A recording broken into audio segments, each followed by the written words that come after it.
For a few short decades, there was a place in America where black wealth wasn't a someday dream. It was the everyday reality. They called it Black Wall Street.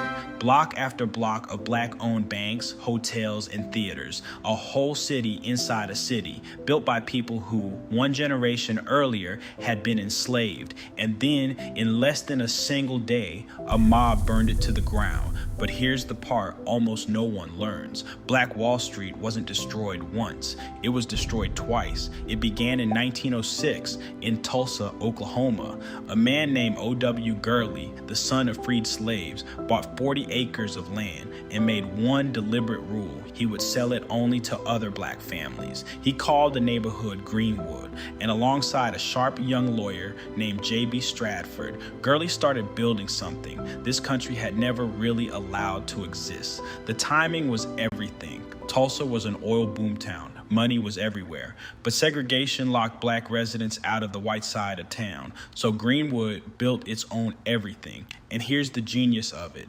$1 earned in Greenwood got spent in Greenwood at the black grocer, the black doctor, the black-owned bank, circulating again and again and again before it ever left the community. That's not just income. That's ownership. That's how you build real generational wealth. And by 1921, it was staggering. Around 10,000 residents, more than 300 black-owned businesses, banks, hotels, restaurants, theaters, 2 newspapers, a hospital, a library, dozens of doctors and lawyers. Stradford's hotel was one of the finest black-owned hotels in the entire country. Lula Williams owned the Dreamland Theater, where the whole community packed in for silent films and live music. Gurley himself was worth the equivalent of millions today. Booker T. Washington looked at all of it and called it the Negro Wall Street. For Black America in 1921, Greenwood wasn't a dream. It was living, breathing proof of what was possible. And that is exactly what made it a target.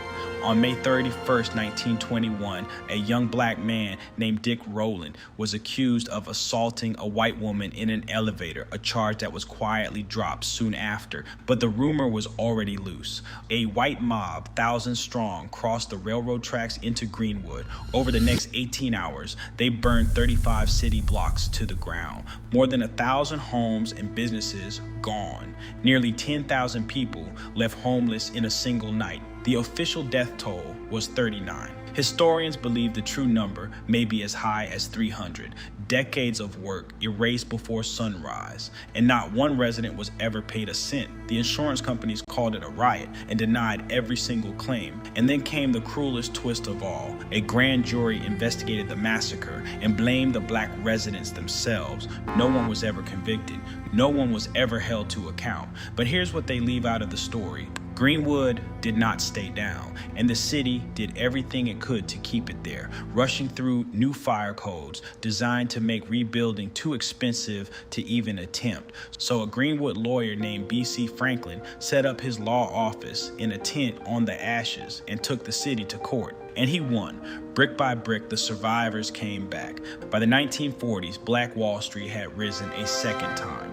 Hundreds of businesses opened again. A community that had been burned to the ground did the impossible. Twice. So how is it almost gone today? Because the second death was quieter, and it didn't come from a mob.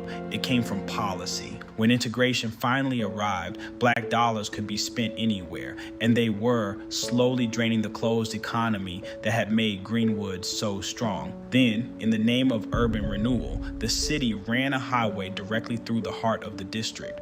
Redlining cut off the loans to rebuild. What a mob destroyed in a day, the system finished over decades. Today, Black Wall Street is mostly a memory, a few surviving blocks, and a historical marker. And in 2025, more than 100 years later, Tulsa offered its first reparations to the last survivors and their descendants. But the real lesson of Greenwood was never only about how it was destroyed, it's that it was built at all. A people one generation out of slavery created one of the wealthiest black communities in American history out of nothing.